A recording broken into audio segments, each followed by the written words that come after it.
Adam, is that a good one? Whoa! Join me at 7 on GB News, Britain's news channel. Britain's newsroom, weekday mornings from 9:30. Are you across this microaggression story? I'm across microaggressions. I'm also across XL bullies. You would not last 5 minutes. Oh, for God's sake, civil servants, give me strength. So civil servants have been taught not to roll their eyes, something you do very well. We both do it quite a lot, actually. Because it's seen as an act of microaggression. This, by the way, this costs the taxpayer, this training, £160,000. What the hell is going on in our woke civil service? Who cares if someone rolls their eyes in exasperation? What the hell is going on in our civil service, full stop, if the way that civil servants are communicating with each other is rolling their eyes and looking at their phones? I mean, is the government being run by people who are essentially acting to each other like stroppy teenagers? Yeah. But I'm all right with people, because, you see, I would be in defence of eye rolling. So me too, I couldn't care less. But do you know why? Because I want people to give me their genuine reaction, as long as it's not deeply offensive. But I want to know how people feel. And what they're being told here, civil servants are being taught, and of course this is an area of employment law, because people are taking cases against their bosses who roll their eyes at them. They're saying they're being encouraged to say nothing and nod their heads to promote transparency and inclusion. Don't show what you really think, just nod your head. But I think that comes with then saying what you really think, and this is the key problem, and what these courses are trying to establish. And I looked into some of them when I was researching this, and it's not saying hide what you're feeling. It's saying, rather than huffing and puffing and rolling your eyes, if you've got a disagreement with someone, say I've got a disagreement with someone. Because otherwise, you can't have an effective workplace if people are sort of just passively, aggressively huffing at each other. Why do these civil servants need to be taught this? Why do people need to be taught this? This is just normal discourse in a normal working day. You don't need a seminar on it. Good afternoon, Britain. Good afternoon, Britain. Join us, Tom and Emily, To find out what's happening in the heart of Westminster. and why it matters to you. Weekdays from midday, we bring you the most compelling stories from across the United Kingdom. And from your doorstep to our inbox, That's right, we want to hear from you, GB News. Britain's news channel.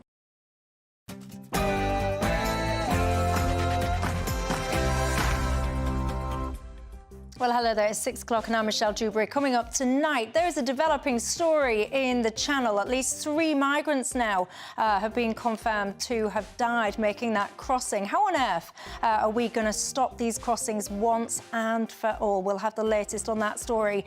And I've got to say, the political mess in this country, it does indeed continue. It's been announced today, £31 million is set to be made available to protect MPs. Also, now there's calls for them to be able to work and vote from home. You tell me, are things going to settle down anytime soon, and what would that take? And in PMQs today, Sir Keir Starmer accused the Tories of dancing to Nigel Farage's tune. Do you agree with that? I was just away with myself there, wondering what on earth that tune would be. Give me your thoughts. Also, meanwhile, over in local council land, we're seeing councils now launching crowdfunding schemes so that locals can pay for green projects. Is this the future then? Let those who want this kind of thing pay for it and leave the rest of us alone. And Prince Harry has lost his bid to get his security funded by us taxpayers. That's not the end of the matter, though, because an appeal beckons. So should we be footing that bill or not?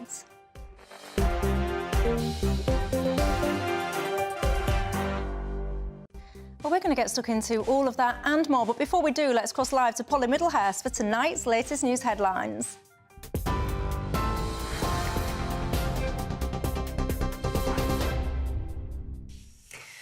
Michelle, thank you. Well, the top story this hour, as you've been hearing from Michelle, the bodies of at least 3 suspected migrants have been pulled from the English Channel this afternoon. A major search and rescue operation is underway following that incident. We understand the UK and French authorities now working together on that, because it is fears there may be more victims following reports a 4th body was spotted in the water. More detail on that, of course, as we get it. A serial rapist has been jailed for life with a minimum term to serve of 36 years for murdering a sex worker in Scotland 19 years ago. 51-year-old Ian Packer, who targeted Glasgow's red light district, was also found guilty of a series of rapes and assaults committed over 2 decades. The family of 27-year-old Emma Caldwell is calling for a judicial public inquiry into how the offenders' crimes were handled after Police Scotland had to apologise for their failings in the investigation. Lawyer Aima Anwar says her mother believes she was betrayed by the force.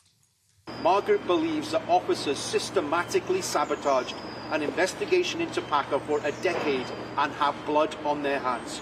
For far too long, they have remained in the shadows but must now answer for their betrayal. Today, Margaret Caldwell calls on the Scottish Government to order an independent judge-led public inquiry into what went wrong. The scale of the crimes and the failures are so catastrophic that nothing less than a judicial public inquiry will suffice. In other news today, Red Bull's Christian Horner will remain in post as team principal after being cleared of allegations made against him. A female colleague had made a complaint of inappropriate behaviour earlier this month, which then triggered an investigation. He's always denied the claim. In a statement, Red Bull said it's confident the investigation into the allegation had been fair, rigorous and impartial, and added the complainant had the right to appeal. Farmers were warning today that their industry will be at risk if the Welsh Government goes ahead with proposed changes to farming subsidies.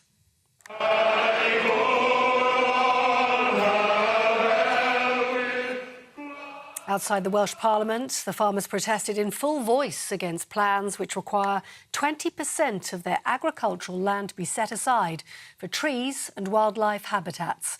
The Labour government insists the changes are necessary to fight climate change, but conceded the plan could still be adjusted at the end of a consultation. Unions warn there'll be thousands of job losses, and the leader of the Welsh Conservatives, Andrew Davies, told GB News it'll be disastrous for the country. Well, let's not forget, people need food to survive and live on their everyday existence. So we're not talking about an industry here that isn't required to feed the nation. And if we don't have farmers, we don't have food. And by the government's own figures, if this scheme goes ahead unchanged, 5,500 farmers will lose their livelihoods, 125,000 cattle will be lost in Wales, 800,000 sheep, and £200 million worth of economic activity will be lost. So it'll be a devastating impact on rural communities the length and breadth of Wales. Well, also there today was former rugby referee and farmer Nigel Owens, who told protesters, without farmers, there is no food. It's taken years and years of hard work to achieve that goal, to get in a small holding, a small herd of pedigree herefords. And I do it because I care, because I'm passionate about the industry that we're in. Not just for our way of life, but without farmers, there is no food. There can be no Six Nations game in Cardiff next Saturday against France if there is no referee. There can be no food on the table if there is no farmers. Now, the Duke of Sussex has said he faces a greater risk than his late mother, with additional layers of racism and extremism following discussions about the future of his personal security. The High Court heard Prince Harry believed his family faces an international threat. He plans to appeal a High Court ruling after losing a challenge against the government over his personal safety. The Duke of Sussex launched legal action in February 2020 when he was told he would no longer be given the same degree of taxpayer-funded protection whilst he was in the UK. The Home Office has welcomed that ruling and says it's now considering next steps. Meanwhile, MPs facing threats to their security will get extra security as part of a new £31 million government package. Concerns are growing about MPs being targeted by protesters since the outbreak of the Israel-Hamas war. The Home Office says the money will be used to increase private sector security provision, and all elected representatives will have a dedicated named police contact to liaise with. And the High Court in Belfast has ruled the UK government's controversial Legacy Act breaches human rights laws. The case was brought by the relatives of Northern Ireland's Troubles victims. The Act includes a conditional amnesty for people suspected of committing offences. In delivering his ruling, the judge said there's no evidence immunity will in any way contribute to reconciliation in the country. Northern Ireland's Secretary, Chris Heaton-Harris, says the government still intends to implement the Act. That's the news. For the very latest stories, do sign up for GB News Alerts. Scan the QR code on your screen right now or go to gbnews.com/alerts.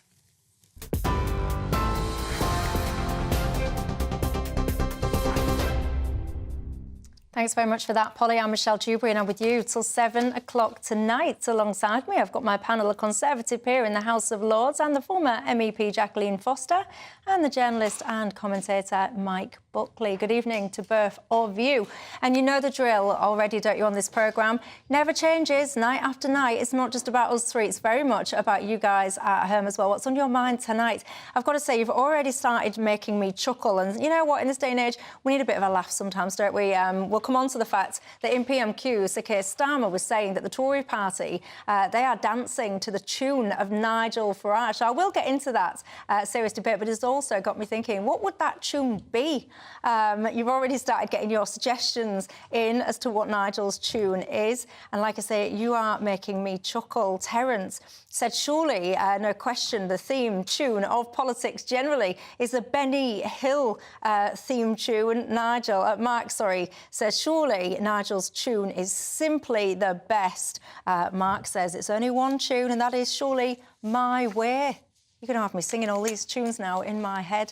Anyway, get in touch with me. I've got a packed show. I want to talk to you about the state of politics. I want to talk as well about councils. Do you think crowdfunding green measures is the way forward? And Prince Harry as well. We're going to mention him as well. Do you think we should be paying for the security of his family? He's going to be appealing that court case outcome from today. But for now, look, it's been confirmed that 3 migrants have died after falling into the English Channel in French waters this afternoon. Well, let's cross live to our politics and Home Affairs editor, Mark White, for the latest. Good evening, Mark, to you. Bring us up to speed with this developing story, if you will.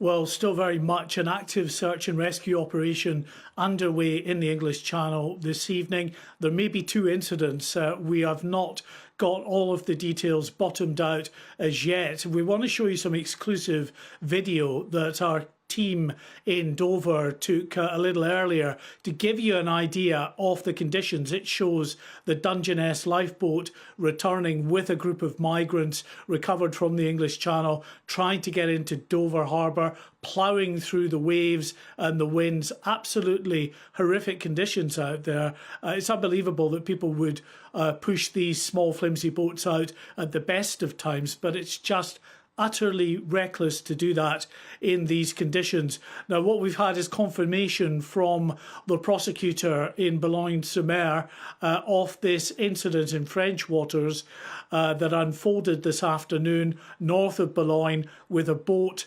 and migrants that ended up in the water there. When rescue services got to the scene, they pulled 3 people from the water, all dead. They couldn't be resuscitated. And then we got reports of another body, this time face down in the water, but a bit away from Boulogne-sur-Mer, this time over by the Varn lightship, which is about 9 miles southwest of Dover. That sparked a very significant search and rescue operation, which is still underway this evening. We don't know if that is linked directly to the earlier incident north of Boulogne or whether it is a separate incident. There are reports that in this second incident, if it is a separate incident, that a boat was spotted upside down, upturned in the water itself. A lot of assets out there at the moment. The Coast Guard helicopter, various border force and lifeboats involved in a systematic search of that area. But absolutely horrific conditions out in the Channel, Michelle, but still the people smugglers are pushing these boats out into the water. Around 300 migrants, we think, made it to UK waters today, despite the conditions, in 6 small boats. I mean, it is absolutely horrendous. I mean, for anyone that's listening on radio as opposed to watching, I mean, to call that water choppy is an absolute understatement. And of course, Mark, you're alluding to the point now that actually even bad weather now isn't deterring people starting those crossings. Can you just remind us all, in terms of numbers, where are we at this year so far? Well, we're about, for the year so far, and this is despite, remember, really bad weather conditions. We're in the middle of winter. What would you expect? But it's been particularly bad the last couple of months. Still, we are pushing close to 2,500 people who have crossed the English Channel, and that number is actually higher than it was in the record year of 2022, when close to 50,000 crossed the English Channel on that year. It was down last year by about 36%. The government said that this was all down, or a significant reason behind the reduction in small boat crossings was down to government policy. But those, in terms of the Channel migrants we've spoken to quite regularly on the other side of the Channel, so it was all down to the weather conditions. And I think anytime there's any kind of window at all in the weather, these criminal gangs will push these flimsy boats out into the Channel. And clearly, although there was a break in the weather, it wasn't as horrific as it was the day before. It was still really bad. And this is the net result, tragedy in the Channel.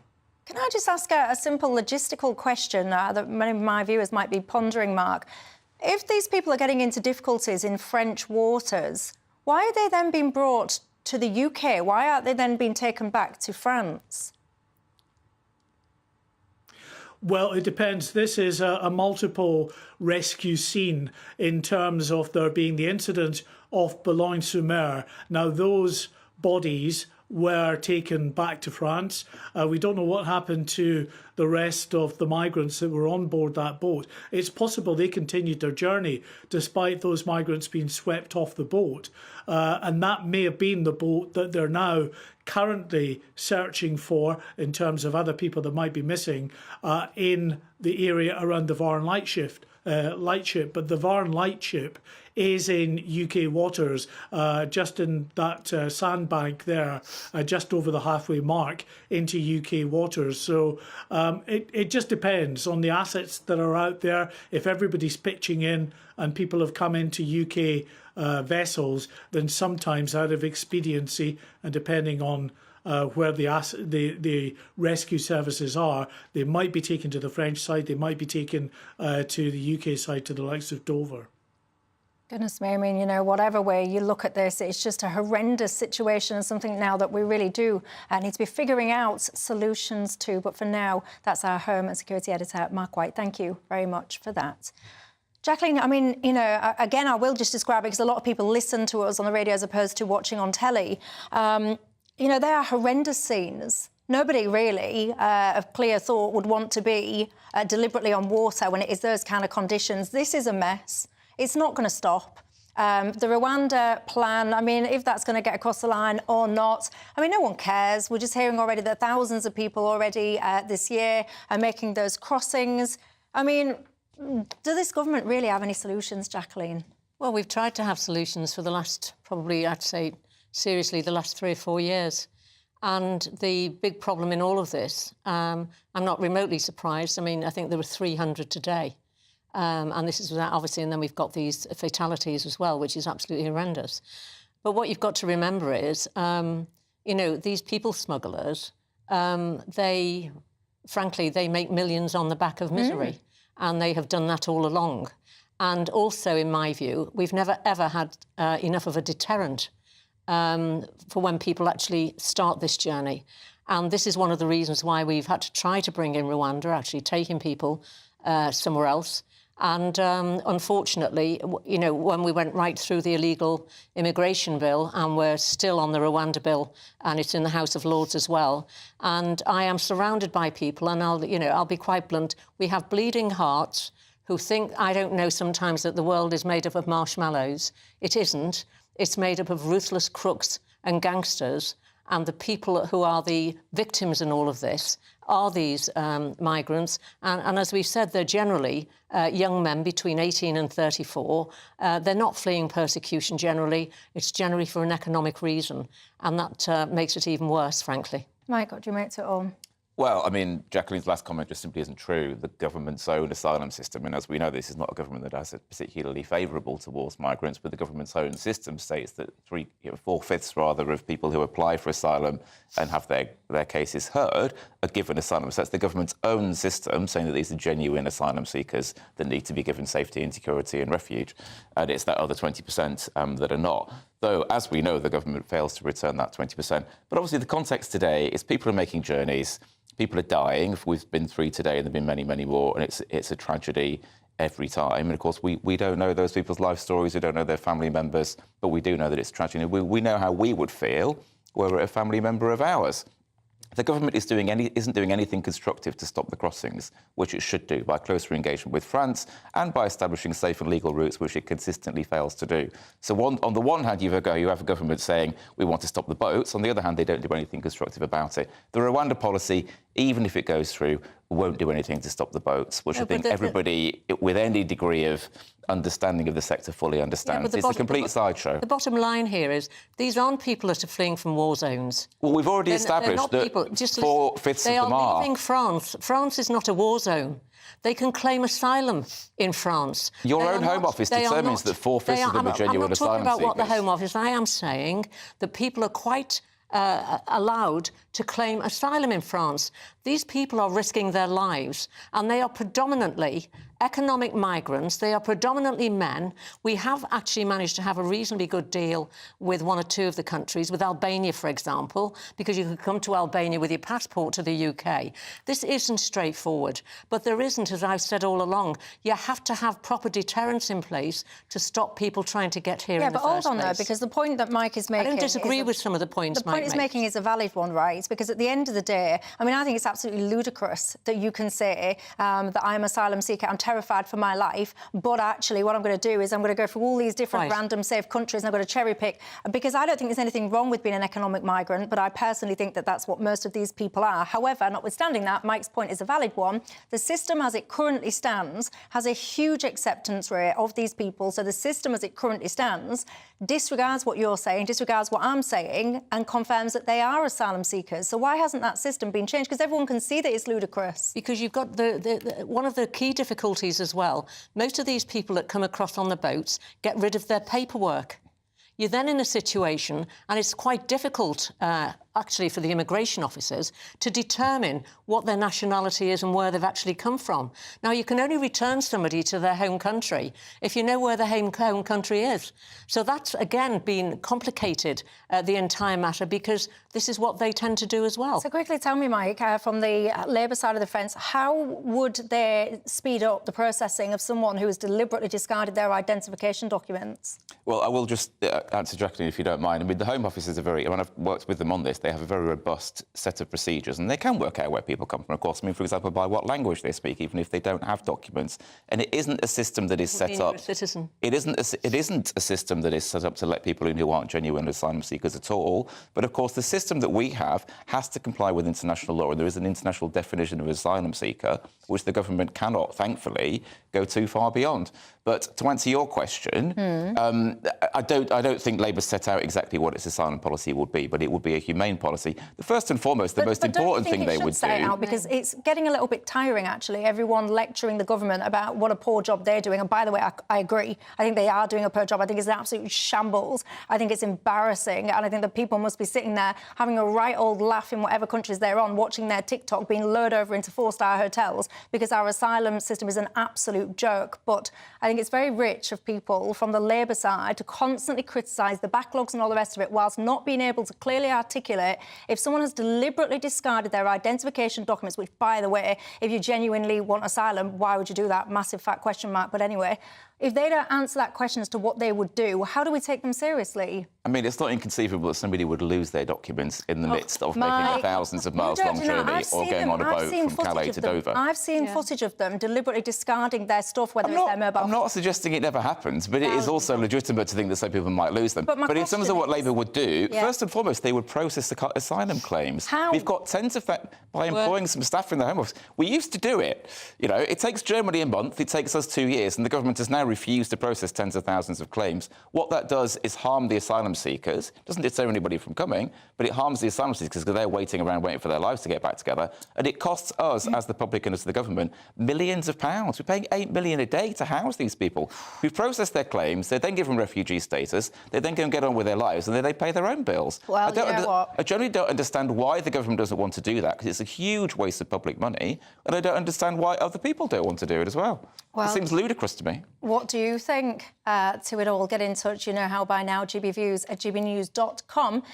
We just go around these same circles all the time. Do you actually think that anybody of whatever political colour is genuinely serious about stopping people illegally illegally entering the country to try and claim asylum in routes that actually, quite frankly, those routes should be closed? Why are we all these years on still sitting there watching these boat crossings? The mind absolutely boggles as to why no one seems to have got a hold of it by now, doesn't it? Anyway, give me your thoughts on that. I want to talk politics, though, after the break, because £31 million is the amount of money that's now been assigned to protect MPs. Do you agree with that or not? See you in 2.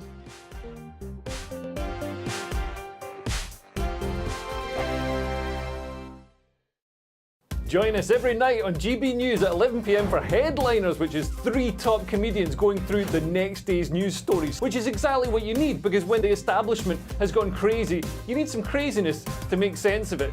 Headliners. You don't have to bother reading the newspaper. We've got it covered for you. Every night at 11 p.m. and repeated every morning at 5 a.m. We won't send you to sleep like some of the other paper review shows out there. So join us 11 p.m. every night on GB News. The People's Channel, Britain's news channel. The Camilla Tominey Show, Sunday mornings from 9:30. I appreciate the story isn't in today's papers, but it has been running all week, and it's this row over the use of nitrogen hypoxia to kill this man who was on death row in Alabama. Yeah. And it's been linked back to you, and I wanted to ask you about it because this is intriguing, because you did a television show back in 2015 where you, I believe, tested this method of execution. Just tell me briefly about it, Michael. What happened? I didn't test this method of execution, and it was a bit longer ago than that. But what I did do was test hypoxia. So I tested various ways in which people are killed in the United States, and asked the question as to whether there was a more humane way of doing it. So I was put into hypoxic situations, for example, into a chamber run by the Netherlands Air Force, which simulated what happens if you're in an aircraft at 30,000 feet and suddenly the windows blow out. And what happened to me was that I was almost instantly rendered incapable. As an experiment, I was trying to play with children's toys, putting triangle shapes into triangle spaces, and I was quickly unable to do that. I was asked, what is 9 minus 5? And I said 5. And then the officer who was with me, the Air Force officer who was wearing an oxygen mask, said to me, Michael, put your mask on or you will die. And I was incapable of putting my own mask on. Now, this suggested that hypoxia was very fast-acting, and that you had... Obviously, I was in no pain or anything like that. I was just completely unaware. By the way, this is why, if you're on an aircraft and it depressurizes, you must put your own mask on first. But of course, I can't go on and draw conclusions. We did not experiment with nitrogen. But what I can say is it was evident to me that hypoxia renders you incapable almost instantaneously. I think the most exciting bit for me is talking to people. People who I think are ignored often by the major news channels.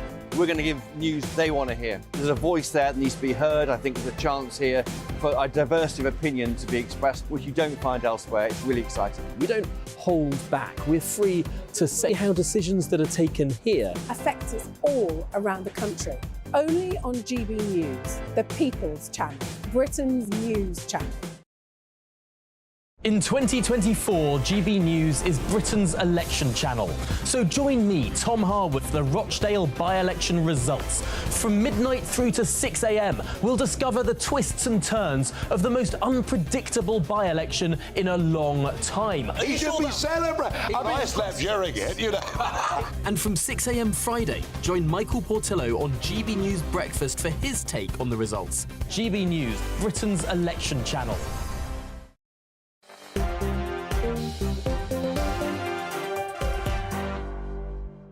Hi there, Michelle Dewberry with you till 7 o'clock. The Conservative peer in the House of Lords and a former MEP, Jacqueline Foster, alongside me, as is the journalist and commentator Mike Buckley. Your theme tunes are coming in thick and fast. Farage saying that the Tories are dancing to Nigel Farage's tune. So what is that tune? Alison says, surely it's stuck in the middle with you. Jerkers to the left and clowns to the right. Marianne says, surely it's things can only get better.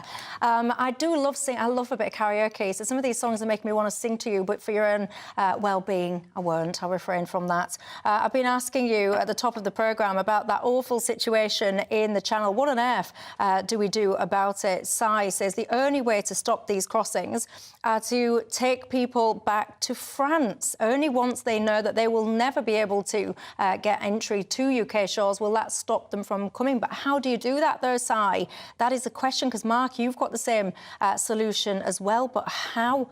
Phil says, well, you'd station the Royal Navy. But surely, I thought the Royal Navy had said that they didn't want to get involved in that. I might be getting that wrong, but tell me your thoughts on that.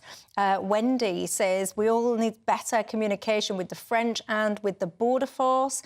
You think that is perhaps a solution? And Lee says, sometimes, Michelle, you've got to be cruel to be kind. I feel desperately sad for anyone who's lost their lives, he says. But they wouldn't be making that journey if they knew that those boats would be pushed back to France. Keep your thoughts coming in on that. But for now, let's talk about the state of our Parliament, shall we? Because we know, don't we, by now, that things... It's not ideal, is it? Whatever side of the fence you're on. I mean, surely you're not looking with wonder and pride at the goings-on in our Parliament, are you, at the moment? The latest development today is that now MPs are going to get some extra cash for extra security. There's been an amount of money, £31 million to be precise, which will go to MPs that are concerned for their safety. Jacqueline, what do you make to this development? Well, I think it's absolutely appalling, frankly. I have no objection to the package, the fund that's been put in place to make sure that the members of Parliament are safe. But that is merely a sticking plaster on what is going on the realpolitik. And what we have seen is we've seen some of these pro-Palestinian, I call them extremists, frankly. They were at Tobias Elwood's home, Labour MPs' offices. They're sort of being barricaded in, their staff. Even Keir Starmer's office, I think, had a problem fairly recently as well. And then we've got these groups, and they're sort of storming into councils and council meetings. And even, I think, we had something, I think it was a Conservative fundraising dinner, and these people stormed in. Yeah. This is not acceptable. In this country, we have a democracy. And that democracy says your representative represents everybody in that constituency. It's irrelevant of their colour, their creed, their religion. They try and represent, and I was an MEP for 15 years, you try and represent everybody equally. And this isn't just about, or it appears to be about, those who shout loudest. And I think people are getting sick to death of certain minority groups who are shouting loudest because they then want the MP to do exactly what they say. This isn't how a democracy works. You can certainly lobby your MP. You can go to Parliament and lobby your MP. You can stand for Parliament yourself. But what you cannot do is demand that your Member of Parliament or your councillor votes in a particular way but you can do that is yours. But you can do that. No, you can demand it. What happened last week happened. No, that's what I'm saying. And also, of course, but that is not actually how our democracy works. So those that continue to do it, they have to be stopped. This is not acceptable. It didn't help with the controversy at the House of Commons last week. That was an absolute disgrace, the way that unfolded. And... you know, things need to be sorted out. As I said, the sticking plaster is no good. We've got to get to the bottom of this, and people need to understand how a democracy works. Mike? Well, I'm not entirely sure what Jacqueline's advocating, but that's OK. Well, I know what I'm advocating. Thanks very much. I'm sure you do. I didn't really understand, but that's fine. You know, I don't need to necessarily. Sort of comments that. I think this 31 million is good. I mean, obviously, because we want our parliamentarians to be safe. And I think we live in a country where, generally speaking, probably most of us do feel safe most of the time. I mean, certainly I do. However, we also live in a country where we've had, so very sadly, had 2 MPs murdered in the last 8 years, one of them by a far-right extremist, one of them by a Islamist extremist. So it is the case that MPs need to be safe, and it is the case that certainly during the Brexit period, and I think it's recurring again now due to what's going on in Israel and Gaza, that MPs are subject to threats and have been subject to certainly threats of violence as well. So this 31 million is definitely a good thing because we want our elected representatives I just want to question you, though, when you say, like, you know, most people in this country feel safe and all the rest of it, there'll be loads of my viewers that are Jewish. They'll be shouting at their screens now going, well, I don't feel safe. I feel like I can't even go into central London on a Saturday. Quite right. And that's not an infrequent occurrence. No, it's not. I mean, I was reading earlier about statistics, and there has been, of course, an increase in anti-Jewish violence, and there's been an increase in anti-Muslim violence as well. The anti-Muslim violence has gone up it's trebled in the last year. Yeah, but and this will be one result of the fact that, you know, there are, of course, understandable tensions around what's going on in Gaza, and understandably, people have very, very deeply held opinions. No, but this is so we as a society do need to manage it. We need to enable people to protest, but it needs to be handled in a way where it is safe. And the police need to step up and make sure that any violence is being dealt with. This is predominantly anti-Semitism. This is predominantly Islamic extremist groups who are basically threatening and frightening the life out of our elected representatives and also members of the public.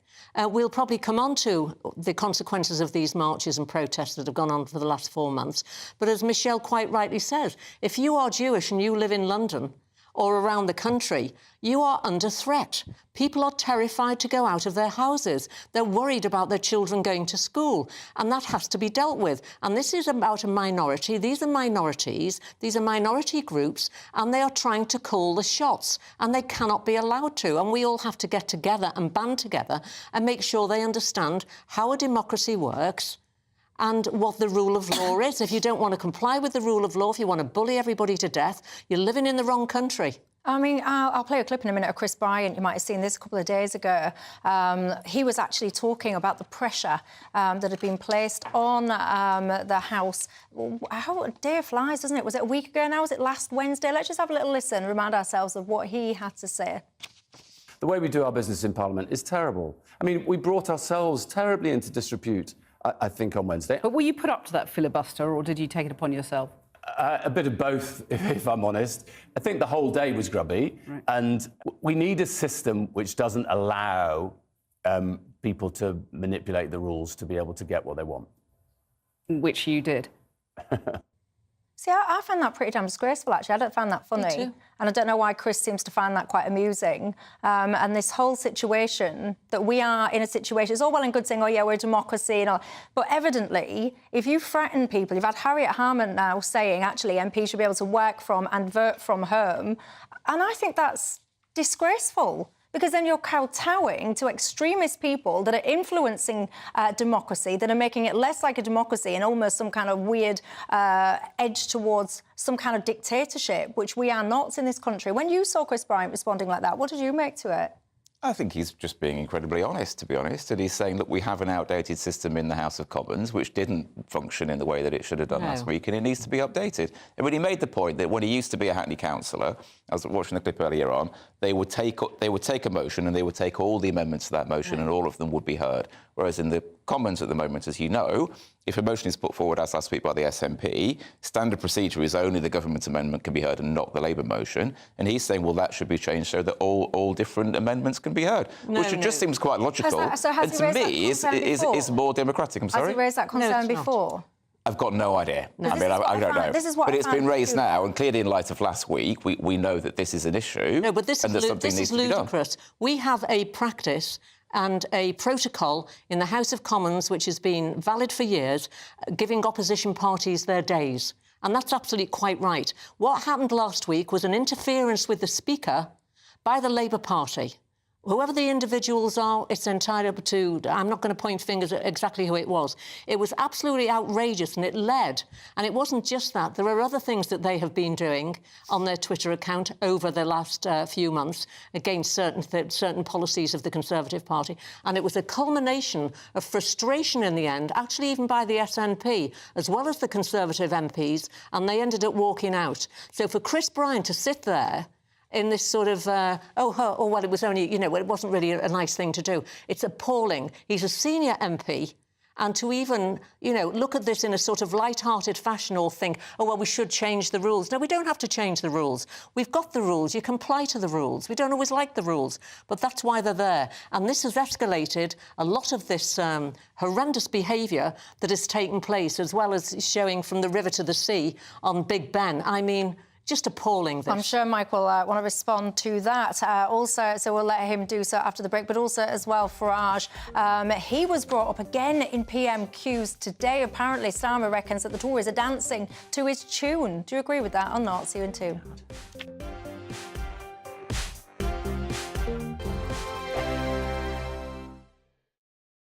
I think the most exciting bit for me is talking to people. People who I think are ignored often by the major news channels. We're going to give news they want to hear. There's a voice there that needs to be heard. I think there's a chance here for a diversity of opinion to be expressed, which you don't find elsewhere. It's really exciting. We don't hold back. We're free to say how decisions that are taken here affect us all around the country. Only on GB News, the People's Channel, Britain's news channel. Good afternoon, Britain. Weekdays from midday. Elon Musk has announced that the first patients to receive a groundbreaking brain implant from Neuralink is recovering well. This is all a bit odd. The product, called telepathy, uses a robot to surgically place a computer chip in a region of the brain that controls movement. Yes, Elon Musk says that the first goal is to enable people to control a phone or a computer just by thinking. He says that initial tests show promising signs of brain activity, meaning that patients with paralysis could one day overcome their conditions. Not sure about this one. Joining us to discuss this breakthrough is applied futurist Tom Cheesewright. Tom, this sounds, well, slightly terrifying.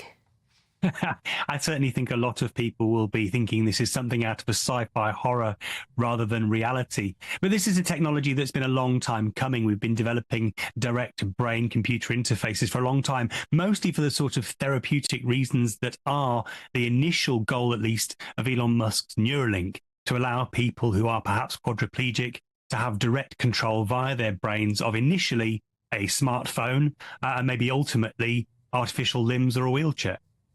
It does seem fascinating how quickly this technology is moving on. I saw demonstrations perhaps a year or two ago of people playing a very simple Pong game just by thinking, moving sort of one line on a screen up and down. This seems like potentially there has been a breakthrough that means far more complex things can be controlled just by thinking. Well, there's lots of different aspects to this technology. The initial attempts to interface with the brain used actually quite thick prongs almost that went into the brain, and they were quite solid, and so if the brain moved, they could potentially cause damage. I'm Christopher Hope. And I'm Gloria Di Piero, bringing you PMQs live here on GB News. Every Wednesday, we'll bring you live coverage of Prime Minister's questions when Rishi Sunak and Sir Keir Starmer go head-to-head in the House of Commons. We'll be asking our viewers and listeners to submit the questions that they would like to put to the Prime Minister, and we'll put that to our panel of top politicians in our Westminster studio. That's PMQs live here on GB News, Britain's election channel.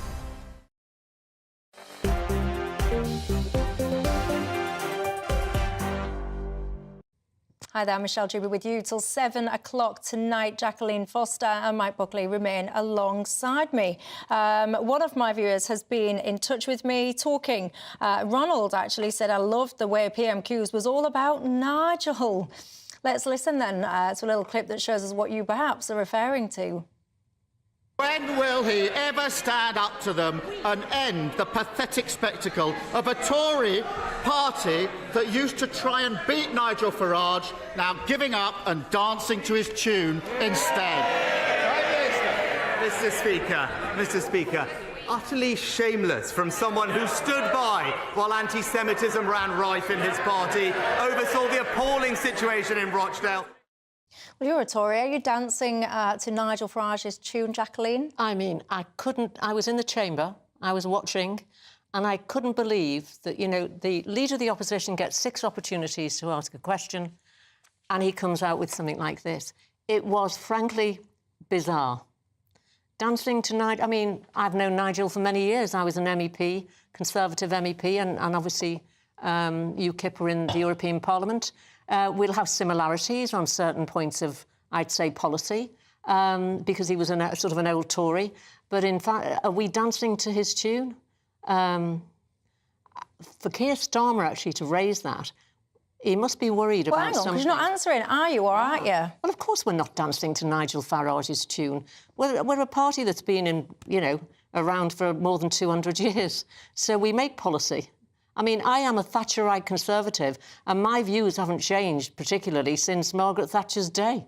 Well, there you go. She says they're not dancing to the tune. Chris says that tune should be The Only Way Is Up. Anyway, I mean, I'm desperately wanting to sing. I'm desperate. I am wanting to. I would love to hear you sing as well. I mean, it won't surprise you that I don't agree with Nigel Farage's worldview. And I mean, personally, I think he's done a huge amount of harm to our politics and a huge amount of harm to our country. I mean, he was, of course, the cheerleader for Brexit, which has done a huge amount of harm to our country and damage to our economy. No. Which is, well documented now, so we don't really need to you go through all that. You wanted a second referendum. But I think I did, because I wanted to present. I wanted to prevent the harm that would be done to our country, but we didn't get one, and here we are. We've now got to make the best of it. Unfortunately, we're all poorer as a result. I wanted more democracy, not less democracy. Well, anyway, this is ancient history. But I think it's perfectly reasonable for Keir Starmer to use Prime Minister's questions to point out that the Conservatives are in many ways becoming a far-right extremist party because they're chasing the reform vote. As happened in the middle of the last decade when they were chasing the UKIP vote. They're now chasing the reform vote because they're terrified that the right-wing vote is going to be split at the next election. What do you call far-right extremism? Yeah. What is far-right me? No, it means a great many things. I want you to define, because people throw around this term, and I think it's stupid. Yeah. So you've just thrown it around. So what do you mean, far-right extremism? There is a difference between, say, a Conservative party like Margaret Thatcher, which was pro-business and which was pro-immigration and which was pro-EU. What you mean? What is a far-right extremist? This is what the Conservative Party... Well, the far-right is associated, of course... No, far-right extremist? I'm accused of being a far-right politician by people in the Labour Party. I'm not accusing you of that. I'm not here to criticise individuals. But as you will... I mean, the policies that were put out by UKIP and certainly the policies that were put out by Reform, very often referring, say, to immigration as a big problem affecting the country, or asylum seekers, or benefit claimants, or effectively minorities and people who are clearly not the problem when it comes to our society, but they don't tend to not have solutions. So you regard... Tries to whip up anger, tries to whip up division. So you regard Brexit as far-right extremist policy? Not Brexit in and of itself. There are obviously various ways to do Brexit, but certainly it was used by the far right to gain notoriety, shall we say.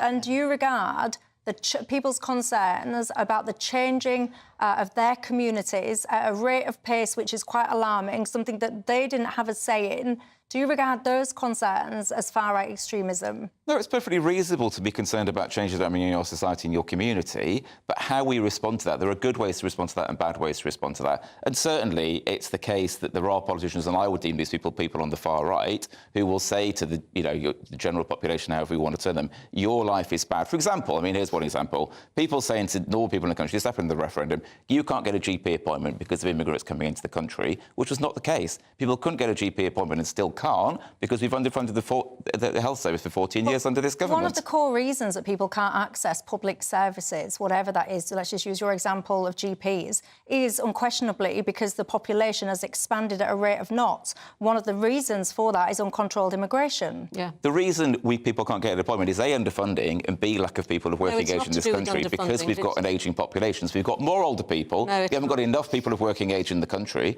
which was why we've got nearly 1 million job vacancies at the minute, which is why we've got hundreds of thousands or more job vacancies in the NHS and in social care as well, for example.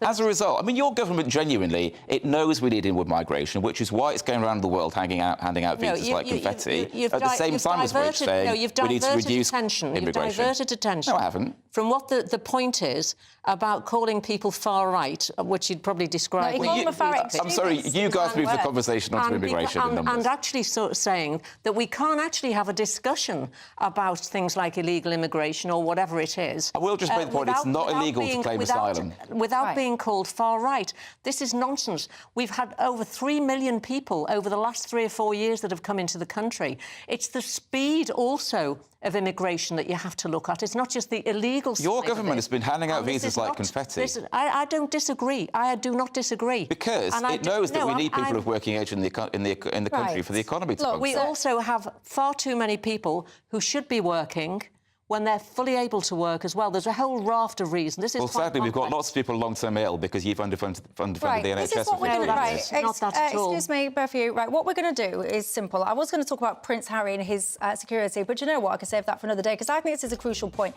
You're referring... I'm waving my pen, sorry. You're referring to far-right extremists. I want you to define what you mean. You're saying that you didn't get the opportunity to respond because I moved the conversation on. So I'll give you the opportunity to respond after the break because I think this is a key point.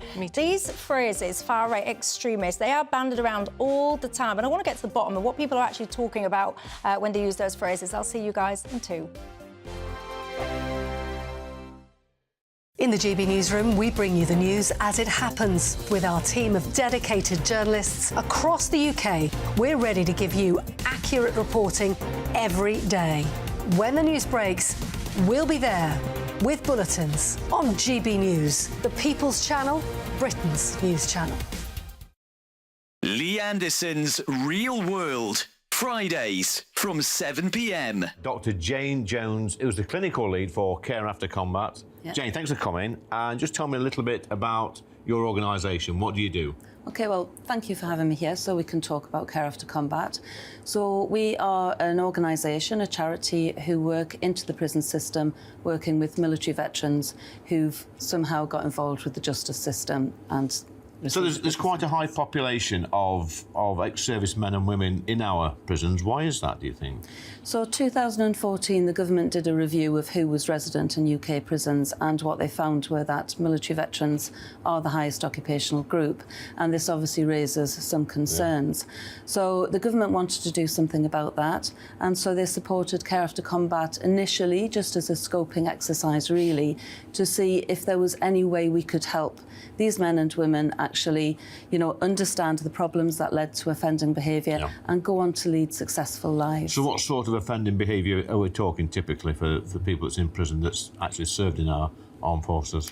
Primarily, it's violence. Yeah. So that is the highest offence that we work with. Okay. But of course, the military, as with everybody else, it's the full range of offending behaviour. OK, so we're in a pub, Jane, Dr. Jane, and I guess for some people, you know, the odd tip of alcohol is good, a bit of fun of a weekend, relax, let your hair down. But for some people, alcohol is not always their best friend, and I guess that plays a part in some of your veterans that end up inside. Yeah. Absolutely. So, speaking from my own experience, a good 2/3 of the people I work with have some kind of mental health problem or mental health difficulty, struggling to either adapt into civilian life or with some of the traumas they've experienced during service. People might self-medicate with alcohol to manage some of those thoughts and feelings. Yeah. Your weekend starts here with Friday Night Live with me, Mark Dolan, 8 till 9 on GB News. Big stories, big guests and big laughs as we get you ready for a cracking weekend. That's Friday Night Live with Mark Dolan. Fridays 8 till 9 on GB News. Bring your own drinks. The admission's free. Have a great Saturday night with me, Leo Curse, on the Saturday Night Showdown. It's a crazy world out there, so come and make fun of it with me, my panel of comedians, and a couple of people who actually know what they're talking about. The Saturday Night Showdown is your front row ticket to the clown show every Saturday, only on GB News, the People's Channel, Britain's news channel.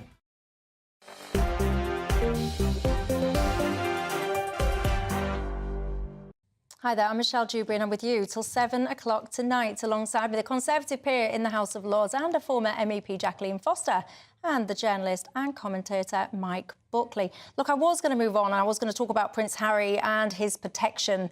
If you're desperate to talk about that, don't worry, I'll do it another night. But for now, there is something I want to explore, and if you've only just tuned in, you've missed it. You'll have to watch it on catch-up. But we have conversations at the moment, don't we, in this kind of landscape, in the media, whatever, about how important language is. We've had this whole conversation over the last few days about the word Islamist and all the rest of it, whether or not that's an appropriate word, whatever. And I can't help but notice there is this phrase that gets bandied around all the time that so-and-so is far right or far right this and far right that. And I'm not even sure what it means anymore. So Mike, my panellist, just before the break, you was using the term far right extremist. That was your term. And I want to know what you mean by that. And you said that we interrupted you explaining. So I want to give you that space to explain what you mean, because genuinely, I don't understand when people are saying far right extremist. What is it that you're referring to? Well, I mean, let's take one example. So let's take the example, for example, of the Rwanda policy, or indeed Lee Anderson's comments the other day. So what you found with that was you have some Conservative MPs who are defending Lee Anderson or will defend the Rwanda policy, for example, but you will find you've got older Conservatives, so say Chris Patten, who was around in the 90s, was then governor of China, and you have, older Conservatives, a lot of them in the House of Lords, actually, who will say the Conservative Party has changed in ways that I don't like and doesn't represent my views anymore. Or, for example, you would go back to, say, the Conservative Party as Mrs Thatcher, which was pro-business, pro-Europe, pro-immigration, and their view of making the UK a success was, yes, Conservative economics, as in prioritising the private sector and prioritising free enterprise, but was very much outward, global-looking, and was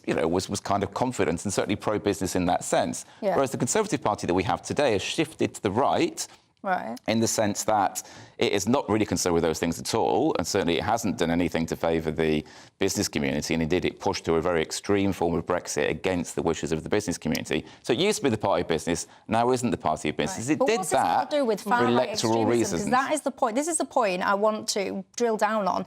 You use the term far-right extremism, and you're talking about people that voted for UKIP and all the rest of it. What do you define as far-right? I mean, there are, of course, different... I mean, this is a very complicated subject to get into. It's not... Well, no, it's not complicated. It's simple. You use that phrase, and I want you to explain in a simplistic way. I perhaps shouldn't have done, because it is an umbrella term that can mean different things. And what I don't want to do is indicate that I'm saying something that I'm not, if you see what I mean. So what there are extreme examples of the far right, which would be, Nazism or fascism in Germany and that kind of thing. And, of course, I'm not suggesting that in the slightest. But the far right one of the things it is a politics which is not intended to improve people's lives, but is intended to foment division, anger, extremism, intended to create division between different groups of people rather than bring people together, and is intended to inflame anger rather than reduce anger. Just one second, because yeah, you can. I just want to get this off my chest, because I feel very frustrated about it. I just want to be absolutely clear.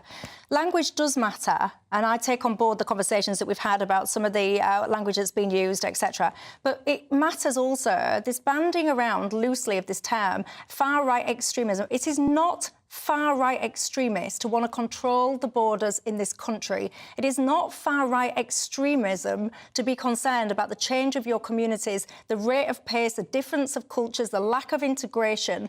It is not far-right extremism to be concerned about the fact that if you're Jewish or whatever, you can't go into your own town centre. So I would appeal to you and to other people on the left, stop using this phrase, far-right extremism, because all it's doing is alienating, it's dividing us even more, and it's creating an anger and a frustration that doesn't need to be there. Jacqueline, you want to come in? Go. I do just briefly, because this really started to expand the use of this post-Brexit. And then those of us who supported Brexit were then being described by Remainers, etc., as far-right. And it seems to have stuck. And it's absolutely appalling, frankly. And it's just a sort of really lazy way of doing politics, the way that somebody would be described because they're on the right of politics. I think it's just appalling, frankly. Well, look, I don't know. Do you know what? I'm not sure we resolved much in that last conversation, but I just think language does matter. And I just want to appeal to everyone, stop using these silly terms that don't mean anything, the far-right extremism. Back it up if you can back it up by all means, and use it where it's necessary, but don't just use it as a blanket statement. I mean, come on now. Anyway, look, that's all we have got time for. Jacqueline Foster, thank you for your time. Mike Buckley, thank you also for yours. Also, you know the drill. Thanks for your company too. Nigel Farage up next. Don't go anywhere. Night-night. A brighter outlook with Box Solar, sponsors of weather on GB News. Hello again, it's Aidan McGibbon here from the Met Office with the GB News forecast.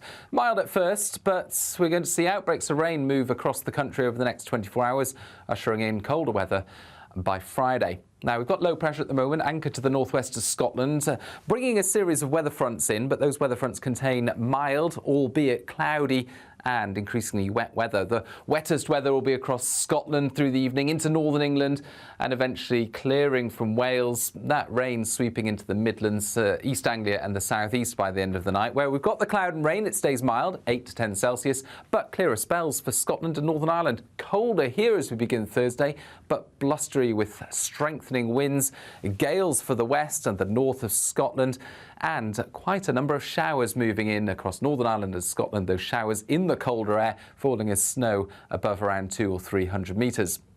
The showers also follow into Wales in the southwest, but East Anglia in the southeast stays dull and damp through the day, albeit with milder air in place. The cold conditions, though, develop widely by Friday, with the system bringing some outbreaks of rain and hill snow to Wales, the North Midlands, Northern England, Northern Ireland and eventually into parts of Scotland. Rain showers for the south, and in the far north it stays bright. But by Saturday and Sunday, many places will be a little milder with a mix of bright spells and showers, highs of 11 Celsius. Looks like things are heating up. Boxed boilers, sponsors of weather on GB News.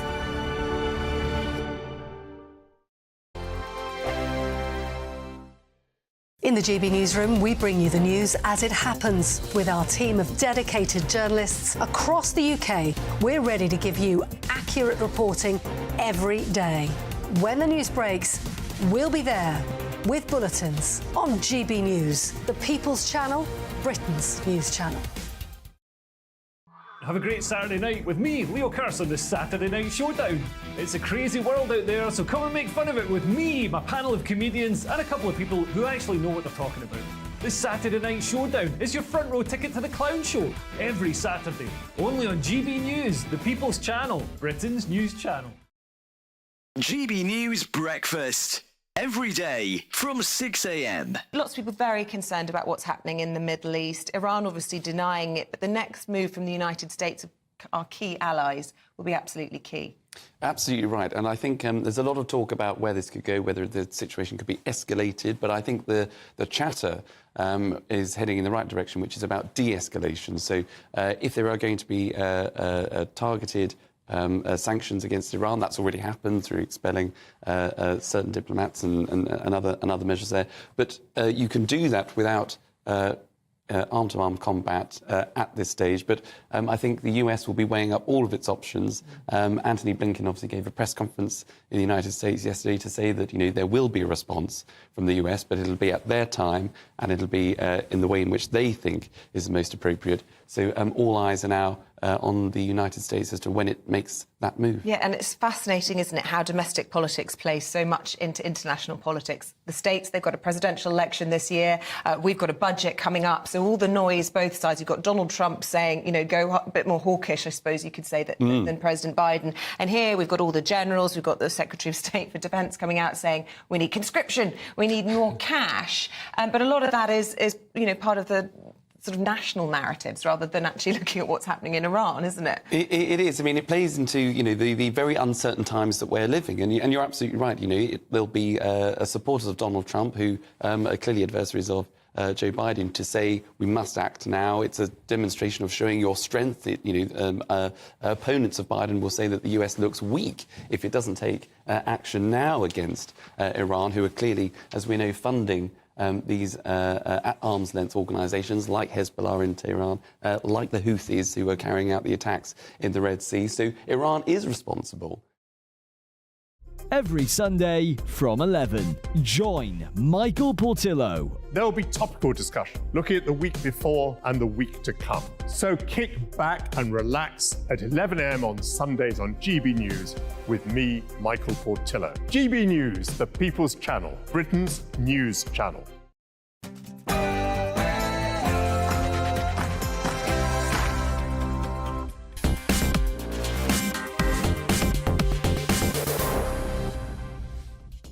Good evening. Sir Keir Starmer decides to make PMQs about me. I wasn't quite sure why. He then decided to make a series of accusations. I will give you my answer to his charges this evening, live here in just a few minutes. Is it worth 31